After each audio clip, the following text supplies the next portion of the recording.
Have you ever been stuck waiting for answers that never come? So the crew stands around while the clock bleeds money? This chapter is your license to make decisions even when the blueprints look like they were drawn by a 5-year-old on a sugar high. Welcome to Chapter 11, Decisiveness Amid Uncertainty, aka why you still gotta make the call even if half the info is missing and the GC's playing hide and seek. Seal's story from this chapter is fog of war and decision paralysis. Jocko paints us a picture of leading underneath the worst conditions. Limited intel, conflicting reports, and high stakes. Waiting for perfect clarity was not an option. If he waited, people died.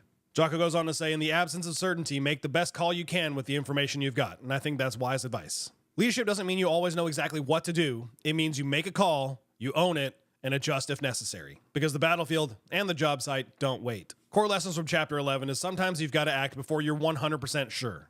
That's not recklessness, that's leadership. Indecision is a decision, and it usually costs more. If you're not smelling what I'm stepping in, I'm saying no decision is worse than a bad decision.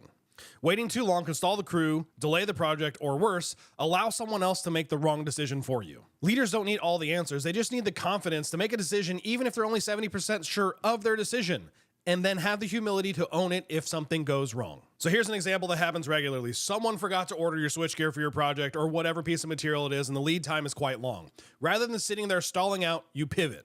You turn to your crew and say, hey, you know what? We're waiting on this material. Let's jump to rough in on the second floor. You made a call, kept the crew moving, and kept control of the site. So in the comments, tell us about a time where you had to make a call without all the information and it was successful, or when it bit you in the butt. Tell us your high-pressure decisions. Bonus points if it involved duct tape, short notice, or a prayer to the job site gods. Electrician gospel here, if you're waiting for the perfect conditions, you're gonna miss the window. If you're afraid to make a call, you're not leading, you're just watching. And let's be real here, nobody really follows a guy who always needs permission to do something. Strong leadership isn't perfect, it's present. Make a call, adjust if needed, own it either way.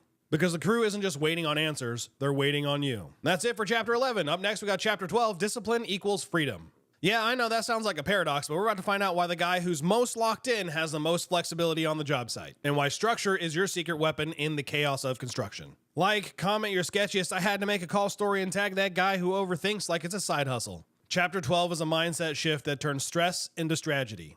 Strategy. What am I, George Bush? Chapter 12 is the mindset shift that turns stress into strategy. Thanks for watching. Till the next one. Peace.